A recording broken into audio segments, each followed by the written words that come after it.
नमस्कार, स्वागत है आपका मार्केट टाइम्स टीवी में। मैं हूं रूपा मेहता और आप देख रहे हैं कमोडिटी बाजार से जुड़ी बड़ी खबरें। चलिए आज शुरुआत करते हैं कि कमोडिटी बाजार में जो हलचल हो रही है उस पर एक नजर डालते हैं। अंतरराष्ट्रीय कृषि बाजार से इस वक्त की बड़ी खबर सामने आ रही है। म्यांमार अब अमेरिका से सोयाबीन आयात कर उसे प्रोसेस कर एक्सपोर्ट करने की तैयारी में है। जी हाँ, Myanmar agri business public corporation यानी माप्को ने अमेरिका की company American international feed corporation के साथ मिलकर इस प्रोजेक्ट पर काम शुरू कर दिया है।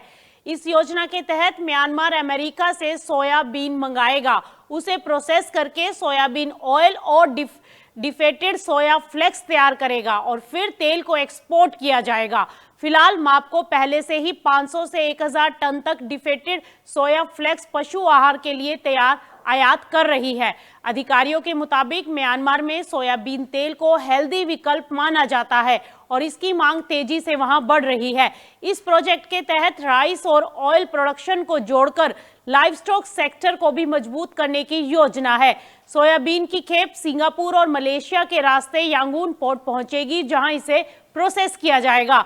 आने वाले 3 महीनों में यांगून, नेपिडा और म्यांगम्या के प्लांट्स में सोयाबीन प्रोसेसिंग शुरू करने की तैयारी है। इस पूरे प्रोजेक्ट से म्यांमार में सोयाबीन ऑयल का उत्पादन बढ़ेगा और एक्सपोर्ट में तेजी आएगी और फूड और लाइव स्टॉक सेक्टर में रोजगार के नए अवसर भी पैदा होंगे।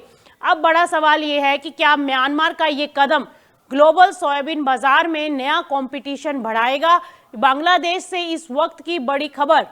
चलिए आपको लिए चलते हैं बांग्लादेश की तरफ, जहां पर एक बड़ी खबर सामने आ रही है, जहां सरकार ने खाने के तेल और जरूरी वस्तुओं की कीमतों को नियंत्रण में रखने के बड़े कदम उठाए हैं। बांग्लादेश के वाणिज्य मंत्री अब्दुल मुक्तादिर ने बताया कि देश में वनस्पति तेल की कीमतें ग्लोबल मार्केट के अनुसार तय की जा रही हैं और इस साल अब तक 3 बार कीमतों में बदलाव किया जा चुका है। महंगाई पर काबू पाने के लिए सरकार ने खाने के तेल, चीनी और अन्य जरूरी वस्तुओं पर आयात शुल्क घटाया है और बाजार की लगातार निगरानी बढ़ा दी है। साथ ही ट्रेडिंग कॉरपोरेशन ऑफ बांग्लादेश के जरिए करीब 1 करोड़ गरीब उपभोक्ताओं को सब्सिडी पर सोयाबीन तेल उपलब्ध कराया जा रहा है।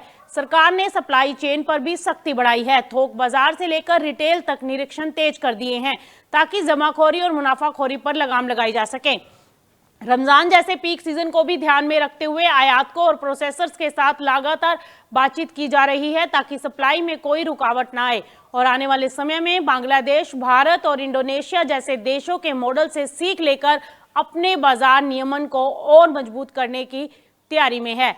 फिलहाल बड़ा सवाल यह है कि क्या इन कदमों से बांग्लादेश महंगाई पर पूरी तरह काबू कर पाएगा और क्या ये मॉडल अन्य देशों के लिए भी उदाहरण बन सकता है। भारत में सरसों के उत्पादन और उपलब्धता को लेकर बड़ी खबर सामने आई है। यूएसडीए की ताजा रिपोर्ट ने बाजार और किसानों दोनों का ध्यान अपनी तरफ खींचा है। रिपोर्ट के अनुसार 2025-26 सीजन में भारत में सरसों की कुल उपलब्धता करीब 125,40,000 टन रहने का अनुमान है और ये आंकड़ा सरकारी अनुमान से कम लेकिन उद्योग व्यापार संगठनों के अनुमान से ज्यादा बताया जा रहा है। उत्पादन की बात करें तो इस सीजन में करीब 120 लाख टन सरसों उत्पादन का अनुमान है, जबकि 5,40,000 टन का पिछला स्टॉक भी उपलब्ध है। खास बात यहां पर यह है कि भारत में सरसों का इंपोर्ट नहीं होता, इसलिए पूरी सप्लाई घरेलू उत्पादन और स्टॉक पर ही निर्भर रहती है। खपत की बात करें तो 2025-26 में करीब 119,75,000 टन सरसों की खपत होने का अनुमान है, जिससे सीजन के अंत में करीब 5,65,000 टन का स्टॉक बच सकता है। इस बीच देश की प्रमुख मंडियों में सरसों की जोरदार आवक देखने को मिल रही है और कीमतें भी एमएसपी से ऊपर चल रही हैं। इससे किसानों को अच्छा फायदा मिल रहा है, लेकिन सरकारी एजेंसियों को खरीद का ज्यादा मौका नहीं मिल पा रहा। इस साल सरसों की बुआई क्षेत्र में भी बढ़ोतरी हुई है और मौसम भी अनुकूल रहा है, जिससे उत्पादन को सपोर्ट मिला है। वहीं राजस्थान, उत्तर प्रदेश, मध्य प्रदेश, हरियाणा, पश्चिम बंगाल और गुजरात देश के प्रमुख सरसों उत्पादक राज्य हैं। अब बड़ा सवाल यहां पर यह है कि क्या बढ़ती आवक और अच्छी कीमतें आगे भी किसानों के लिए फायदेमंद रहेंगी या नहीं, ये फिलहाल आने वाला समय बताएगा। भारत में गेहूं उत्पादन को लेकर एक बड़ी खबर सामने आई है, जहां यूएसडीए ने 2025-26 सीजन के लिए उत्पादन में मजबूत बढ़ोतरी का अनुमान जताया है। रिपोर्ट के मुताबिक भारत में गेहूं का उत्पादन 2024-25 के 11,32,90,000 टन से बढ़कर 2025-26 में करीब 89,50,000 टन तक पहुंच सकता है। अगर पिछले वर्षों पर नजर डालें तो 2023-24 में 11,05,50,000 टन गेहूं का उत्पादन हुआ था, जबकि 2022-23 में 1,040 लाख टन और वहीं 2021-22 में 1,95,86,000 टन उत्पादन रहा था। यानी साफ है कि पिछले 4 से 5 सालों से गेहूं उत्पादन में लगातार इजाफा देखने को मिल रहा है। वहीं ministry of agriculture and farmer welfare ने चालू वर्ष में उत्पादन 1,202,10,000 टन के रिकॉर्ड स्तर पर पहुंचने का अनुमान लगाया है। सप्लाई की बात करें तो 2025-26 सीजन में करीब 118 लाख टन बकाया स्टॉक और नया उत्पादन मिलाकर कुल उपलब्धता मजबूत बनी रहेगी। खपत के आंकड़े भी सामने आए हैं। 1125,10,000 टन घरेलू उपयोग और 2.5 लाख टन एक्सपोर्ट, और इसके बावजूद सीजन के अंत में करीब 172,40,000 टन का अधिशेष स्टॉक बचने का अनुमान है। इस बीच 2026-27 का रबी मार्केटिंग सीजन 1 अप्रैल से शुरू हो चुका है और मंडियों में नए गेहूं की आवक भी तेज हो गई है, जो जून के अंत तक जारी रहने की संभावना है। हालांकि इस बार बुआई क्षेत्र में 6,13,000 हेक्टेयर की बढ़ोतरी हुई है, लेकिन बदलते मौसम के कारण फसल की क्वालिटी और उत्पादन पर थोड़ा असर पड़ने की संभावनाएं बताई जा रही हैं। अब बड़ा सवाल यहाँ पर यह है कि क्या रिकॉर्ड उत्पादन के बावजूद मौसम की मार गेहूं की क्वालिटी और बाजार भाव को प्रभावित करेंगे या नहीं। मक्का उत्पादन को लेकर बड़ी अपडेट सामने आई है। यूएसडीए की ताजा रिपोर्ट के अनुसार मौसम पूरी तरह अनुकूल न होने के बावजूद भारत में मक्का का उत्पादन बेहतर रहने की उम्मीद है। रिपोर्ट के मुताबिक 2025-26 सीजन के 422,81,000 टन के मुकाबले 2025-26 में उत्पादन बढ़कर करीब 430 लाख टन तक पहुंच सकता है और ये उत्पादन खरीफ, रबी और जायद तीनों सीजनों को मिलाकर है, जिससे कुल सप्लाई मजबूत बनी रहने की संभावना है। सप्लाई के आंकड़ों पर नजर डालें तो 22,80,000 टन बकाया स्टॉक, 430 लाख टन उत्पादन और 5 लाख टन इंपोर्ट, यानी कुल उपलब्धता बढ़कर 457,80,000 टन के करीब रहने का अनुमान है। वहीं खपत की बात करें तो 440 लाख टन घरेलू उपयोग, 3.5 लाख टन निर्यात का अनुमान है। इसके बाद सीजन के अंत में करीब 14,30,000 टन का स्टॉक बच सकता है। वहीं पिछले सीजन यानी 2024-25 में कुल उपलब्धता 453,82,000 टन पर रही, जिसमें से 425 लाख टन खपत और 6,03,000 टन एक्सपोर्ट हुआ था और सीजन के अंत में करीब 22,89,000 टन स्टॉक बचा था। साफ है कि इस बार उत्पादन बढ़ने के बावजूद स्टॉक में कमी देखने को मिल सकती है, जिसका असर आगे चलकर बाजार भाव पर पड़ता हुआ दिखाई दे सकता है। अब देखना होगा कि क्या बढ़ती खपत के बीच मक्का की कीमतों में तेजी देखने को मिलेगी या नहीं। राजस्थान के धौलपुर जिले से इस वक्त की बड़ी खबर सामने आ रही है, जहां बेमौसम बारिश और ओलावृष्टि ने किसानों की मेहनत पर पानी फेर दिया है। मौसम विभाग के अलर्ट के बाद पिछले 2 दिनों से मौसम का मिजाज बदला हुआ है। तेज आंधी, बारिश और ओलों की मार से किसान सहम गए हैं। शनिवार शाम करीब 5 बजे अचानक मौसम बदल गया और तेज गड़गड़ाहट के साथ बारिश शुरू हुई और उसके बाद हुई ओलावृष्टि ने हालात और भी बिगाड़ दिए। खेतों में खड़ी गेहूं की फसल को करीब 50% नुकसान होने की शंका है। वहीं कटी हुई फसल जो सुखाने के लिए खेतों में रखी थी पूरी तरह भीग गई है। सिर्फ गेहूं ही नहीं, धनिया, टमाटर, बैंगन, गाजर और गोभी जैसी सब्जियों को भी भारी नुकसान हुआ है। सबसे बड़ी चिंता अब ये है कि फसल में नमी बढ़ने से और अंकुरन का खतरा और फसल को खराब होने का खतरा बढ़ गया है, जिससे अनाज की क्वालिटी खराब हो सकती है और किसानों को आर्थिक नुकसान उठाना पड़ सकता है।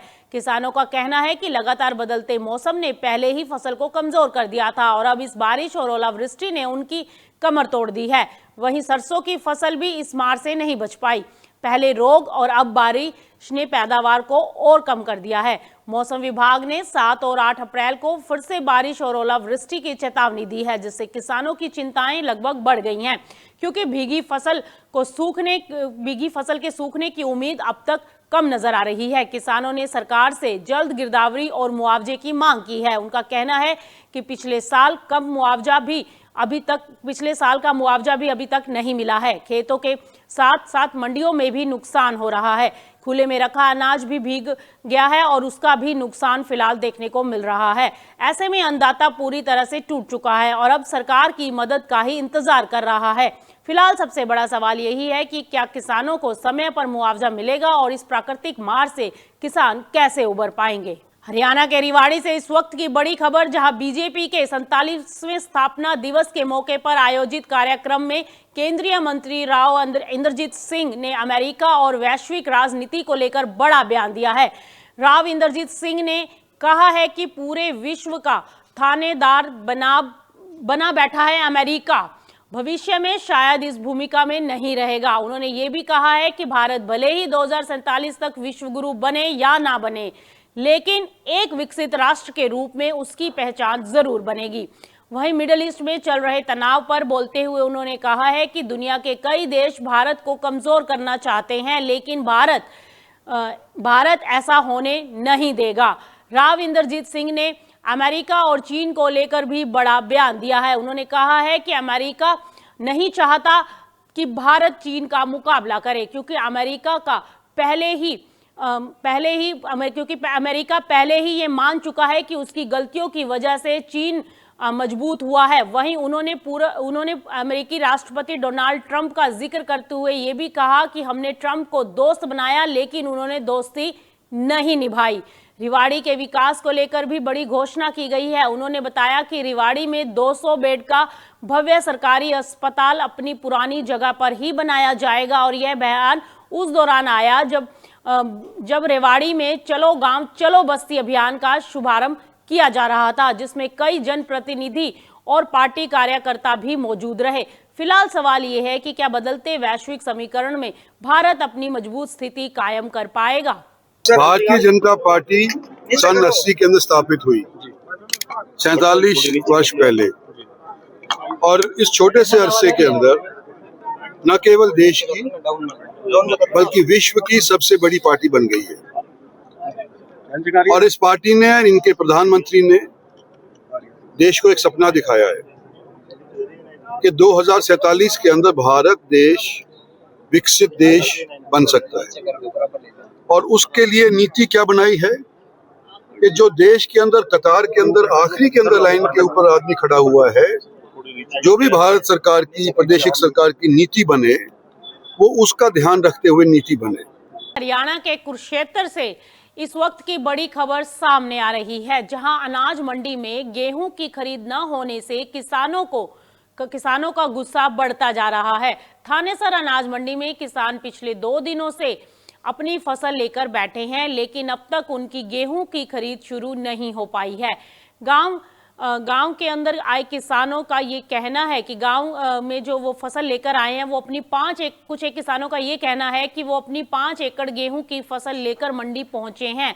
फसल का नमी स्तर यानी देखा जाए तो मॉइस्चर भी चेक कराया गया है, जो करीब 10% पाया गया है। इसके बावजूद उनकी खरीद नहीं की जा रही है। किसानों ने ये साफ चेतावनी दी है कि अगर दोपहर 3 बजे तक खरीद शुरू नहीं हुई तो वो सड़कों पर बैठकर विरोध प्रदर्शन करने को मजबूर होंगे। वहीं किसानों ने हरियाणा के कृषि मंत्री श्याम सिंह राणा पर भी निशाना साधा है। किसानों का आरोप है कि मंत्री जी मंडी में पहुंचे जरूर, लेकिन उन्होंने किसानों से बातचीत नहीं की है, ना ही गेहूं की ढेरियों का निरीक्षण किया है, और सिर्फ मार्केट कमेटी के कार्यालय में बैठकर वापस लौट गए हैं। ऐसे में किसानों का गुस्सा लगातार बढ़ता जा रहा है और हालात भी विरोध प्रदर्शन में बदल चुके हैं। अब बड़ा सवाल यह है कि आखिर समय पर खरीद क्यों नहीं हो रही, और क्या सरकार किसानों की इस नाराजगी को समय रहते संभाल पाएगी या नहीं। क्या खबर जी, सरकार आंधी है, दिखते ही नहीं। सरकार कह रही है 1 तारीख से हमने खरीद शुरू कर दी, आज 6 तारीख हो गई है। एक भी कट्टा अगर कुरुक्षेत्र मंडी में बिका हो तो हम चोर है, फिर हम कुछ नहीं कहेंगे, सरकार के साथ लग देंगे भी हम झूठे हैं, आप सच्चे हो। एक भी कट्टा नहीं गया। किसी भी कमेटी के मुलाजिम ने आके ये भी नहीं लिखा दुकान पे भी तुम्हारी दुकान पे कितनी कणक आई है कितनी नहीं। सब दफ्तर में बैठे एसी की हवा खा रहे हैं। और आज हमारे कृषि मंत्री आए, खुशी हुई थी भी कृषि मंत्री आई या तोल शुरू करा के जाएंगे। उन्होंने क्या हुआ, कमेटी के दफ्तर में आके बैठ के काजू बादाम खाए, गाड़ी में बैठ के चलते बने। अरे काजू बादाम तो हम बिखरा देंगे, हो। राजकोट जिले के धोराजी पंथक में गर्मी की शुरुआत के साथ ही पानी का गंभीर संकट गहराता जा रहा है। इलाके के अधिकांश चेक डैम और झीलें सूख चुकी हैं, जिससे किसानों के सामने बड़ी चुनौती खड़ी हो गई है। सिंचाई के लिए इन जल स्रोतों पर निर्भर किसानों की स्थिति बेहद खराब हो गई है। पहले से पड़े सूखे की मार झेल चुके किसान अब अपनी पानी की कमी के कारण खेती को आगे बढ़ाने को लेकर काफी चिंतित हैं। किसानों का कहना है कि अगर जल्द ही पानी की व्यवस्था नहीं की गई तो आने वाले दिनों में हालात और बिगड़ सकते हैं। इससे न सिर्फ गर्मी की फसलें प्रभावित होंगी बल्कि पशुओं के लिए भी पानी का संकट खड़ा हो जाएगा। स्थानीय किसानों ने सरकार से मांग की है कि नर्मदा नदी से हर समय तुरंत पानी छोड़ दिया जाना चाहिए ताकि चेक डैम और तालाबों को भरा जा सके और खेती व पीने के पानी की समस्या का हल निकल सके। पानी की कमी का सीधा असर कृषि उत्पादन पर पड़ सकता है, जिससे फसलें घटेंगी और किसानों की आय प्रभावित हो सकती है। इससे स्थानीय एग्री मार्केट सप्लाई चेन और फूड प्राइस के ऊपर भी दबाव बन सकता है। अगर स्थिति लंबी खिंचती है तो इसका असर पूरे क्षेत्र की ग्रामीण अर्थव्यवस्था पर देखने को मिल सकता है। जमीन आवेली छे अने ते अत्यारे कुआ अने बोરના पाणी क्षारयुक्त થયેલા है અને તળ ઊંડા ગયા છે, જેથી કરીને સરકાર પાસે અમારે ખેડૂતોને એક વિનંતી છે કે અમને તળાવ ભરી દે વરસાદને નર્મદાના પાણીથી અમારા તળાવ ભરી દે, જેથી કરીને અમારા પશુપાલકોને પણ આજુબાજુમાં માલધારીઓ પણ વસે છે અને તે પશુપાલકોને પણ તે પાણી મળતું રહે ઉનાળાના આવા કપરા કાળની અંદર। उत्तर प्रदेश के जालौन में अचानक बदले मौसम ने किसानों की मुश्किलें बढ़ा दी हैं। तेज आंधी, मूसलाधार बारिश और ओलावृष्टि के कारण करीब 30 गांवों में गेहूं और चने की फसल बुरी तरह से तबाह हो गई है। माधोगढ़, कुठौंद, कोंच और नंदी गांव क्षेत्रों में खड़ी और कटी दोनों तरह की फसलें प्रभावित हुई हैं। कई जगह परत या फिर यूं कहें कि फसल खेतों में गिर गई है, जबकि कटी फसल बारिश से भीगकर खराब हो गई है। स्थिति का जायजा लेने के लिए जिलाधिकारी राजेश कुमार पांडे समेत प्रशासनिक अधिकारियों ने प्रभावित गांव का दौरा किया और किसानों से बातचीत की। प्रशासन ने राजस्व और कृषि विभाग को तुरंत सर्वे शुरू करने के निर्देश दे दिए हैं। किसानों का कहना है कि इस बार अच्छी पैदावार की उम्मीद थी, लेकिन मौसम की मार ने उनकी मेहनत पर पानी फेर दिया है। कई किसानों ने कर्ज लेकर खेती की थी, जिससे अब आर्थिक दबाव और बढ़ गया है। प्रशासन ने आश्वासन दिया है कि फसल नुकसान का आकलन कर जल्द मुआवजा दिया जाएगा। साथ ही बटाई पर खेती करने वालों को किसानों को भी राहत देने की बात कही गई है।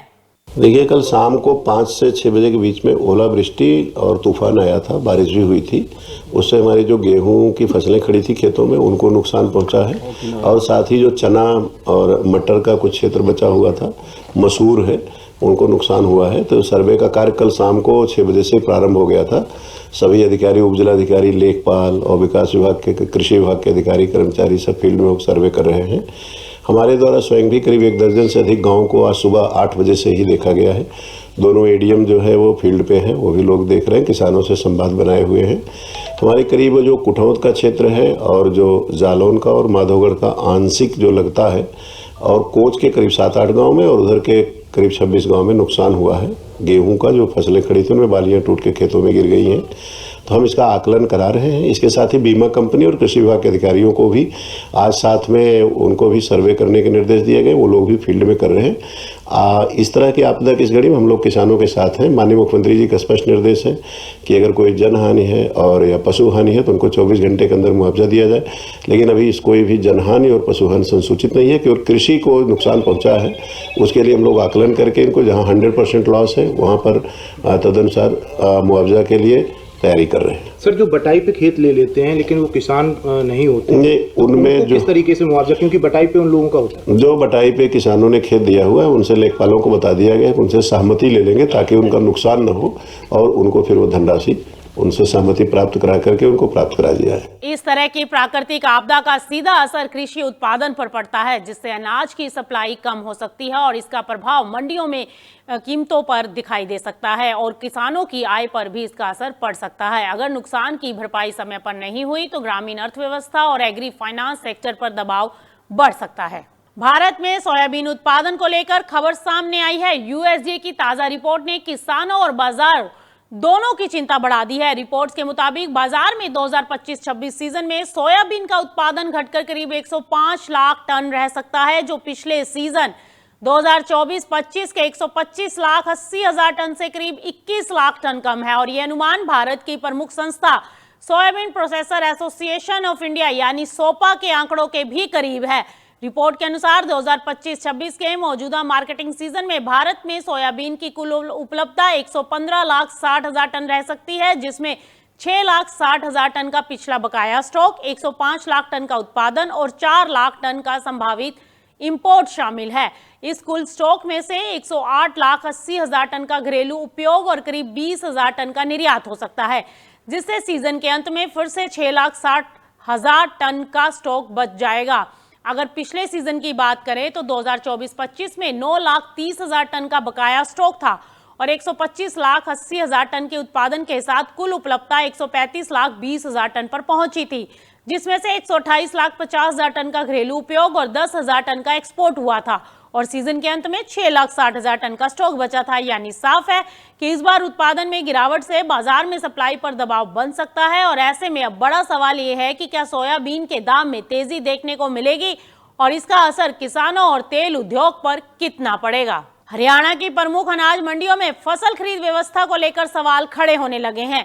इसी कड़ी में आज दुष्यंत चौटाला, जो पूर्व उप मुख्यमंत्री और जननायक जनता पार्टी के अध्यक्ष हैं, मोहना मंडी फरीदाबाद पहुंचे। यहां उन्होंने गेहूं सहित अन्य फसलों की खरीद व्यवस्था का जायजा लिया और किसानों से सीधा संवाद किया। मंडी निरीक्षण के दौरान दुष्यंत चौटाला ने राज्य सरकार पर तीखा हमला बोलते हुए कहा कि फसल खरीद शुरू हुए 5 दिन बीत जाने के बावजूद भी मंडियों में अपेक्षित स्तर पर खरीद शुरू नहीं हो पाई है।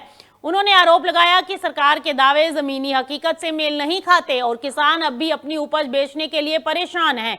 उन्होंने विशेष रूप से गेट पास सिस्टम और डिजिटलाइजेशन प्रक्रिया में आ रही खामियों को उजागर किया। उनका कहना था कि तकनीकी व्यवस्थाएं सही तरीके से लागू नहीं हो पाने के कारण किसानों को लंबी लाइनों और देरी का सामना करना पड़ रहा है। दरअसल मंडियों में बुनियादी सुविधाओं की कमी भी एक बड़ा मुद्दा बनकर सामने आई है। इस दौरान हाल ही में हुई बारिश का मुद्दा भी प्रमुखता से उठाया गया। चौटाला ने कहा कि बारिश के कारण गेहूं की फसल को नुकसान पहुंचा है, जिससे किसानों की आय पर सीधा असर पड़ा है। उन्होंने सरकार से मांग की है कि प्रभावित किसानों को तुरंत मुआवजा और राहत पैकेज दिया जाए। कमोडिटी बाजार के नजरिए से देखें तो फसल खरीद में देरी का असर गेहूं की सप्लाई चेन पर भी पड़ सकता है, जिससे बाजार में कीमतों में उतार चढ़ाव देखने को मिल सकता है। ऐसे में अगर समय पर खरीद और भुगतान सुनिश्चित करना सरकार के लिए एक बड़ी चुनौती बन गया है। अंत में दुष्यंत चौटाला ने कहा कि फसल खरीद को लेकर सरकार पूरी तरह से नाकाम साबित हो रही है और उसके सभी दावे खोखले नजर आ रहे हैं। उन्होंने चेतावनी दी है कि यदि जल्द ही व्यवस्था में सुधार नहीं किया गया तो किसानों का आक्रोश बढ़ सकता है। सरकार दावा 1 तारीख से प्रोक्योरमेंट का कर रही थी। मोना आके एक चीज तो साफ होगी कि आज सुबह से प्रोक्योरमेंट शुरू हुई। इससे पहले एक दाना भी मंडी में खरीदा नहीं गया। जहां बारिश की वजह से लस्टर लॉस इस बार वीट में हुआ है, अब तक सरकार द्वारा उस पर भी कोई रिलैक्सेशन की घोषणा नहीं करी। हमारी तो पहले ही मांग है कि तुरंत प्रभाव से, जैसे पुराने वर्षों के अंदर जब जब बारिश के कारण लस्टर लॉस हुआ है, केंद्र सरकार से अनुमति लेकर किसान को इस चीज का फायदा दिया जाए। और दूसरी ओर, क्योंकि अनसीजन्ड बारिश इस पूरे प्रोक्योरमेंट सीजन में रही है और आगे भी 8 तारीख से 15 तारीख के बीच में बताएगी, सरकार को केंद्र से मॉइस्चर की जो लिमिट है 12 की, उसमें भी रिलैक्सेशन लेकर उसकी भी लिमिट को बढ़ाना चाहिए, क्योंकि बड़ी मात्रा में अगले 1 सप्ताह में लगभग 30 से 50 लाख मैट्रिक टन वीट का मंडियों में पूरे प्रदेश भर में आएगा। कल भी कई प्रदेश के जिलों में बारिश हुई है, उससे पहले ओलावृष्टि भी हुई है। किसान के बारे में सोचते हुए नायब सैनी जी को तुरंत प्रभाव से केंद्रीय एग्रीकल्चर मिनिस्टर से रिलैक्सेशन लेकर किसान को इसका फायदा उठाया जाए।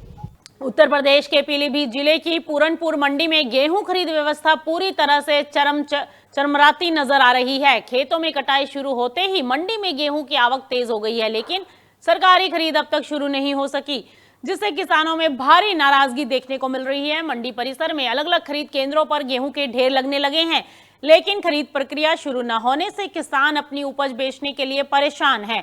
किसानों का आरोप है कि उन्हें नमी यानी मॉइस्चर और बारदाना यानी बोरों की कमी के नाम पर बेवजह रोका जा रहा है। किसानों का यह भी कहना है कि मंडी समिति में आरएफसी रीजनल फूड कॉरपोरेशन के कुछ केंद्रों को छोड़कर बाकी जगहों पर केवल बैनर लगे हुए हैं, जबकि वास्तविक खरीद कार्य शुरू नहीं हुआ है। इससे साफ संकेत मिलता है कि जमीनी स्तर पर तैयारियां अधूरी हैं। किसान नेता बलजिंदर सिंह ने आरोप लगाया है कि मंडी में नालियां तक जाम पड़ी हैं और गेहूं की तौल नहीं हो रही है। उन्होंने कहा कि मजबूरी में किसानों को अपनी फसल खुले बाजार में कम दाम पर बेचनी पड़ रही है, जिससे उन्हें आर्थिक नुकसान उठाना पड़ रहा है। वहीं मंडी अधिकारियों का कहना है कि केंद्रों पर बारदाना उपलब्ध है, लेकिन गेहूं में अधिक नमी होने के कारण तौल प्रक्रिया शुरू नहीं की जा रही। अधिकारियों के मुताबिक तय मानकों के अनुरूप नमी स्तर होने के बाद ही खरीद संभव है। इस बीच प्रशासन भी सख्त नजर आ रहा है। पीलीभीत जिलाधिकारी ने क्रय केंद्रों पर बिचौलियों की सक्रियता पर कड़ी कार्रवाई के निर्देश दे दिए हैं। उन्होंने साफ कहा है कि यदि किसी भी केंद्र पर बिचौलिया पाया जाता है तो उसके खिलाफ तुरंत एफआईआर दर्ज कर दी जाएगी। कमोडिटी बाजार के लिहाज से देखें तो खरीद में देरी का असर गेहूं की सप्लाई और कीमतों पर पड़ सकता है। यदि जल्द ही खरीद प्रक्रिया सुचारू नहीं की गई तो किसानों को नुकसान के साथ साथ बाजार में अस्थिरता भी बढ़ सकती है। मंडी में यहाँ आने का हमारी एक वजह थी, हमने कल कुछ वीडियो देखी थी, हमारे ग्रुप में आई थी। किसानों द्वारा जो गेहूं यहाँ पे लाई गई थी उसकी शाम को वीडियो आई है कि वो ट्रालियाँ भर के वापस जा रही हैं किसानों की। जब उनसे वजह पूछी गई तो उनका ये बताना था कि यहाँ बांटने की व्यवस्था नहीं है और मानक उनके चेक नहीं किए गए थे, ना कागज भी दिए गए। और हमारा जब डिप्टी आरमो से बात हुई और डीएम साहब से बात हुई है, सेंटर जिस दिन चालू हुआ उससे दूसरे दिन बारदाने की एक दो घाटे सब सेंटरों पर लुट कराई गई। उसके बाद भी ये बहानेबाजी करनी और ये एक्सक्यूजेस करने, किसानों को साथ में ये दुर्व्यवहार करना मंडी में अंदर आके, ये गलत चीज़ हमें बर्दाश्त नहीं हुई। मध्य पूर्व में ईरान से जुड़े तनाव का असर अब ग्लोबल फर्टिलाइजर मार्केट पर साफ दिखाई देने लगा है। अमेरिकी फर्टिलाइजर ट्रेडर्स ने इस स्थिति को एक बड़े मौके में बदल दिया है और अब वे ज्यादा मुनाफे के लिए अपनी सप्लाई विदेशी बाजारों की ओर मोड़ रहे हैं। दरअसल अमेरिका में फास्फेट उर्वरकों की कीमतें ग्लोबल मार्केट्स के मुकाबले पीछे चल रही हैं। वहीं बढ़ती लागत के चलते अमेरिकी किसान मक्का और सोयाबीन जैसी फसलों में फर्टिलाइजर का इस्तेमाल कम कर रहे हैं और इसी का फायदा उठाते हुए ट्रेडर्स अब उन देशों को सप्लाई भेज रहे हैं जहां ज्यादा कीमत मिल रही है। रिपोर्ट के मुताबिक फरवरी के आखिर से अब तक 1 लाख टन से ज्यादा फास्फेट उर्वरक न्यू ऑरलियंस से री एक्सपोर्ट के लिए खरीदे जा चुके हैं। हालांकि अमेरिका ने जनवरी से मार्च के बीच 5 लाख टन से ज्यादा डीएपी यानी डाई अमोनिया फास्फेट का इंपोर्ट किया है, लेकिन अब उसी में से कुछ मात्रा फिर से निर्यात की जा रही है, जिससे घरेलू बाजार में दबाव बढ़ सकता है। वहीं दूसरी ओर चीन जैसे बड़े उत्पादक देश पहले ही अपने किसानों को बचाने के लिए एक्सपोर्ट पर रोक लगा चुके हैं और मध्य पूर्व में जारी तनाव सप्लाई चेन को और ज्यादा प्रभावित कर रहा है। जानकारों का कहना है कि अमेरिका से अब फर्टिलाइजर की खेप लैटिन अमेरिका और भारत जैसे देशों की ओर भेजी जा रही है, जहां डिमांड ज्यादा है और कीमतें भी ऊंची मिल रही हैं। ऐसे में सवाल है कि क्या आने वाले समय में भारत समेत अन्य देशों में फर्टिलाइजर की कीमतों में और तेजी देखने को मिलेगी या नहीं। कजाकिस्तान के गेहूं निर्यात को लेकर एक बड़ी खबर सामने आई है। फरवरी 2026 में देश का गेहूं निर्यात घटकर 8,25,000 टन पर सिमट गया है, जो जनवरी के मुकाबले 14% और पिछले साल के मुकाबले 55% कम है। और इस गिरावट की वजह है मौसमी कारणों के साथ साथ घरेलू निर्यात नियमों में बदलाव को माना जा रहा है। हालांकि अगर पूरे सीजन की बात करें तो तस्वीर कुछ अलग नजर आती है। 2025-26 मार्केटिंग ईयर के पहले 6 महीनों में कजाकिस्तान का कुल गेहूं निर्यात 5.16 मिलियन टन पहुंच चुका है, जो पिछले साल से 11% ज्यादा है। यानी देश अपने कुल अनुमानित 7.8 मिलियन टन निर्यात लक्ष्य का करीब 66% पहले ही पूरा कर चुका है। दिलचस्प बात यह है कि कई देशों में कजाकिस्तान के गेहूं की मांग तेजी से बढ़ रही है। उज्बेकिस्तान, किर्गिस्तान और यूनाइटेड किंगडम को निर्यात में बढ़ोतरी दर्ज की गई है, जबकि तुर्की को सप्लाई में 27 गुना तक उछाल देखा गया है। वहीं चीन को गेहूं निर्यात में भारी गिरावट आई है, लेकिन इसकी भरपाई फीड मील के निर्यात से की जा रही है। सेंट्रल एशिया अब भी कजाकिस्तान का सबसे बड़ा बाजार बना हुआ है, जहां कुल निर्यात का 76% हिस्सा जा रहा है। दूसरी ओर रूस से गेहूं आयात में बढ़ोतरी देखने को मिली है। हालांकि कुछ क्षेत्रों में बीमारी के खतरे के चलते सरकार ने सख्ती बढ़ा दी है। कुल मिलाकर फरवरी में गिरावट के बावजूद कजाकिस्तान ने इस सीजन में वैश्विक गेहूं बाजार में अपनी पकड़ मजबूत बनाए रखी है। देश भर के फूड बिजनेस ऑपरेटर्स के लिए एक बड़ी राहत भरी खबर सामने आई है। अब फसाई लाइसेंस को बार बार रिन्यू करने की जरूरत खत्म हो सकती है, क्योंकि सरकार इसे लाइफ टाइम वैलिड बनाने की दिशा में बड़ा कदम उठा रही है। रिपोर्ट्स के मुताबिक 1 अप्रैल 2026 से फसाई लाइसेंस को स्थायी यानी लाइफ टाइम वैलिडिटी देने की तैयारी है। अब तक फूड बिजनेस को 1 से 5 साल के बीच लाइसेंस लेना पड़ता था और समय समय पर रिन्यूअल भी कराना जरूरी होता था, लेकिन नए नियम के बाद यह प्रक्रिया आसान हो जाएगी और कारोबारियों को बार बार के कागजी झंझट से राहत मिलेगी। हालांकि लाइसेंस भले ही लाइफ टाइम हो जाए, लेकिन नियमों का पालन करना तब भी जरूरी रहेगा। फूड सेफ्टी, हाइजीन और सालाना रिटर्न जैसी जिम्मेदारियां जारी रहेंगी। इस फैसले से खास तौर पर छोटे व्यापारियों, स्टार्टअप्स और होम बेस्ड फूड बिजनेस को बड़ा फायदा मिलने की उम्मीद है। यानी अब कारोबार करना होगा आसान, लेकिन नियमों में लापरवाही की कोई गुंजाइश नहीं। उत्तर प्रदेश के किसानों के लिए बड़ी राहत भरी खबर सामने आई है। राज्य सरकार ने यह ऐलान कर दिया है कि चना, मसूर और सरसों जैसी रबी फसलों की खरीद 7 अप्रैल से 30 जून तक एमएसपी यानी न्यूनतम समर्थन मूल्य पर की जाएगी। इस फैसले से किसानों को उनकी फसल का पक्का और बेहतर दाम मिलेगा, जिससे उनकी आय बढ़ने की उम्मीद है। सरकार इस पूरी प्रक्रिया को डिजिटल और पारदर्शी बनाने पर जोर दे रही है। आपको बता दें कि इस सरकार का कहना है कि किसानों को किसी प्रकार की कोई परेशानी नहीं होनी चाहिए और भुगतान सीधा उनके बैंक खातों में किया जाएगा। खास बात यह है कि इस बार एमएसपी में भी बढ़ोतरी की गई है। चना, मसूर और सरसों के दाम पहले से ज्यादा तय कर दिए गए हैं, जिससे किसानों को सीधा फायदा मिलेगा। दरअसल सरकार का लक्ष्य है कि ज्यादा से ज्यादा किसानों से खरीदकर उन्हें बाजार में के उतार चढ़ाव से बचाया जा सके। यानी साफ है, इस फैसले से यूपी के लाखों किसानों को राहत मिलेगी और उनकी आमदनी में सुधार होगा। कैपिटल मार्केट रेगुलेटर सेबी ने स्वतंत्र निदेशकों यानी इंडिपेंडेंट डायरेक्टर्स की भूमिका को लेकर बड़ा बयान दिया है। सेबी चेयरमैन तुहिन कांत पांडे ने कहा है कि इंडिपेंडेंट डायरेक्टर्स को अपनी जिम्मेदारियां निभाने में कंस्ट्रक्टिव अप्रोच अपनानी चाहिए, यानी सिर्फ कमियां निकालने के बजाय समाधान भी देना चाहिए।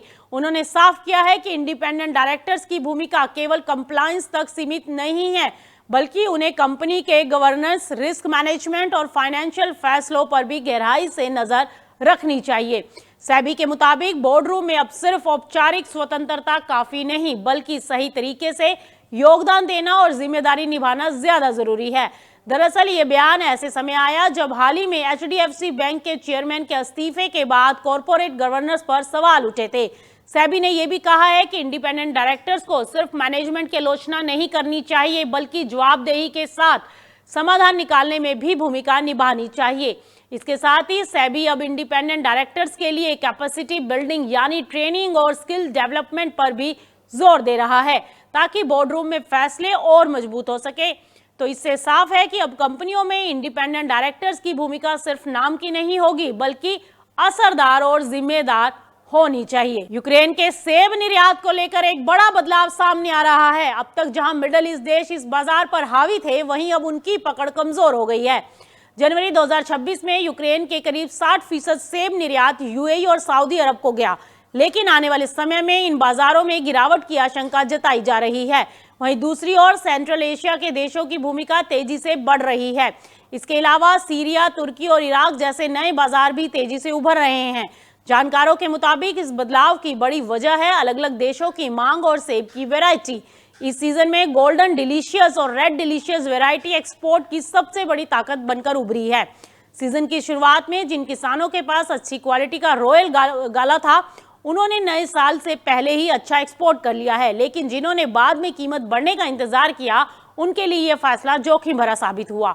नतीजा ये हुआ कि अब बाजार उसी स्टॉक और क्वालिटी के हिसाब से ढल चुका है जो उपलब्ध है। यानी साफ है, जिन किसानों के पास बेहतर वैरायटी और क्वालिटी है, वही इस बदलते एक्सपोर्ट मार्केट में आगे रहेंगे, जबकि बाकी को नए और कम मांग वाले बाजार को तलाशना पड़ेगा। ग्लोबल गेहूं बाजार में इस वक्त बड़ा उलटफेर देखने को मिल रहा है। ताजा आंकड़ों के मुताबिक शिकागो गेहूं में लॉन्ग पोजीशन शॉर्ट के मुकाबले 8,641 कॉन्ट्रैक्ट ज्यादा हो गए हैं, जिससे पिछले काफी समय से चली आ रही नेट शॉर्ट पोजीशन अब खत्म हो गई है। और इस बदलाव के पीछे सबसे बड़ी वजह है मिडिल ईस्ट में बढ़ता युद्ध तनाव। अमेरिका, इजराइल और ईरान के बीच जारी संघर्ष अब छठे हफ्ते में पहुंच चुका है, जिसने ऊर्जा और फर्टिलाइजर सप्लाई चेन को पूरी तरह से प्रभावित कर दिया है। खासतौर पर हॉर्मुज के जरिए होने वाली सप्लाई में बाधा आने से ईंधन और खाद की उपलब्धता पर असर पड़ा है। दुनिया भर के किसान अब जरूरी इनपुट्स को सुरक्षित करने में जुटे हैं और कई किसान ऐसी फसलों की ओर रुख कर रहे हैं जिनमें फर्टिलाइजरों की जरूरत कम हो। इसी के चलते फूड सिक्योरिटी को लेकर भी चिंताएं बढ़ गई हैं और एग्री मार्केट का सेंटीमेंट बदलने लगा है। दरअसल मार्च महीने में गेहूं की कीमतें एक साल के ऊपरी स्तर तक पहुंच गई थी। हालांकि उसके बाद थोड़ी गिरावट भी देखने को मिली है। अमेरिका के प्लेन्स इलाकों में लंबे समय से चल रहा सूखा भी उत्पादन के लिए खतरा बना हुआ था, लेकिन अब कुछ इलाकों में बारिश की संभावनाएं बन गई हैं। इस वजह से और मुनाफा वसूली के चलते हफ्ते की शुरुआत में कीमतों में थोड़ी नरमी देखने को मिली थी। यानी साफ है कि जंग, मौसम और सप्लाई तीनों फैक्टर मिलकर गेहूं बाजार की दिशा तय कर रहे हैं। ग्लोबल एग्री ट्रेड में एक बड़ा बदलाव देखने को मिला है। चीन ने अब आधिकारिक तौर पर यूक्रेन के गेहूं के आटे के लिए अपना बाजार खोल दिया है। दोनों देशों के बीच एक अहम समझौता साइन हुआ है, जिसके बाद अब यूक्रेन सीधे चीन को आटा एक्सपोर्ट कर सकेगा। इस समझौते में उत्पादन से लेकर सप्लाई तक हर स्टेज के लिए सख्त नियम तय किए गए हैं, जैसे ट्रेसेबिलिटी, सैनिटरी और फाइटोसैनिटरी मानकों का पालन करना। जानकारों के मुताबिक यह सिर्फ निर्यात बढ़ाने का मामला नहीं है, बल्कि यूक्रेन के लिए एक बड़ा बदलाव है। यहां अब वो कच्चा गेहूं भेजने के बजाय तैयार प्रोडक्ट यानी आटे का एक्सपोर्ट करेगा। इससे यूक्रेन के प्रोसेसिंग सेक्टर को भी मजबूती मिलेगी और वैल्यू एडिड प्रोडक्ट्स का हिस्सा भी बढ़ेगा। सबसे बड़ी बात यह है कि चीन दुनिया के सबसे बड़े उपभोक्ता बाजारों में से एक है। ऐसे में यूक्रेन के लिए यह डील बेहद अहम मानी जा रही है। यानी कि साफ है, अब ग्लोबल गेहूं और आटा व्यापार में नई कंपटीशन देखने को मिल सकती है। म्यांमार ने एग्री और ऑयल सेक्टर में एक बड़ा कदम उठाया है, जब देश अमेरिका से सोयाबीन मंगाकर उसका प्रोसेसिंग करेगा और फिर उसे सोयाबीन तेल के रूप में एक्सपोर्ट करेगा। इस प्रोजेक्ट के जरिए म्यांमार की मापको यानी Myanmar agri business public corporation ने अमेरिकी कंपनी के साथ समझौता कर लिया है। इस समझौते के तहत फिलहाल कंपनी 500 से 1000 टन तक डी फैटेड सोयाबीन फ्लेक्स पशु चारे के लिए इंपोर्ट कर रही है, लेकिन अब इसे बड़े स्तर पर बढ़ाने की योजना है। इस योजना के तहत ज्यादातर सोयाबीन को प्रोसेस करके तेल और डी फैटेड फ्लेक्स में बदला जाएगा। तैयार तेल को एक्सपोर्ट किया जाएगा, जबकि फ्लेक्स का इस्तेमाल पशुपालन सेक्टर में होगा। सोयाबीन तेल को म्यांमार में एक हेल्दी विकल्प माना जाता है और सरकार इस प्रोजेक्ट के जरिए राइस और ऑयल प्रोडक्शन को जोड़कर पशुपालन सेक्टर को मजबूत करना चाहती है। वहीं सोयाबीन की खेप सिंगापुर और मलेशिया के रास्ते यंगून पोर्ट पहुंचेगी और अगले 3 महीनों में बड़े स्तर पर इंपोर्ट और प्रोसेसिंग शुरू करने की योजना है। इस प्रोजेक्ट से न सिर्फ सोयाबीन ऑयल प्रोडक्शन बढ़ेगा, बल्कि एक्सपोर्ट में भी इजाफा होगा और रोजगार के नए मौके भी बनेंगे।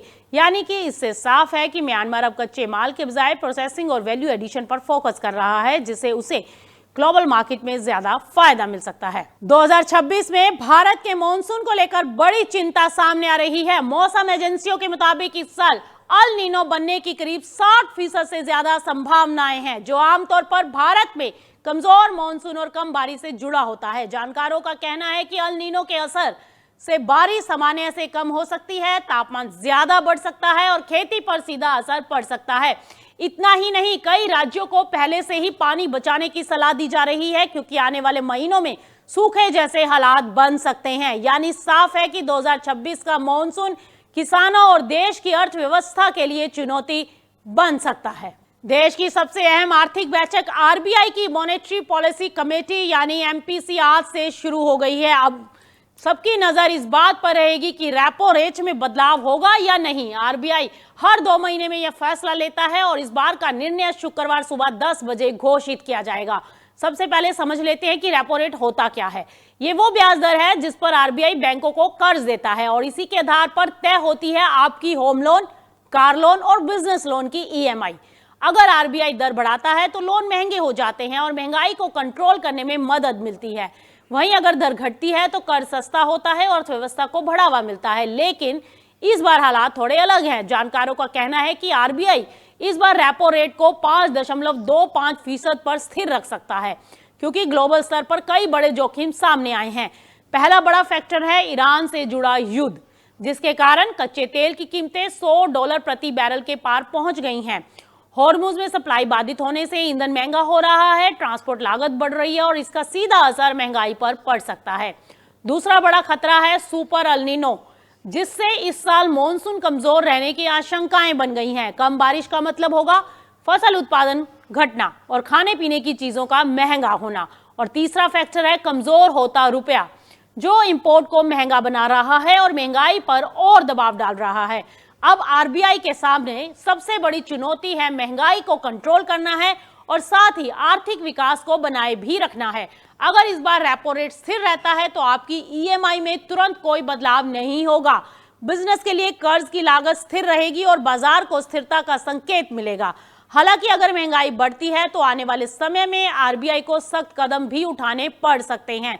यानी कि साफ है कि इस बार RBI wait and watch mode में पूरी तरह से नजर आ सकता है। चलिए रुकते हैं फिलहाल ब्रेक के लिए और इस बुलेटिन में फिलहाल इतना ही। आप कहीं मत जाए, बने रहिए मार्केट टाइम्स टीवी के साथ, क्योंकि मार्केट टाइम्स टीवी पर इसी तरीके की खबरों का सिलसिला लगातार जारी है।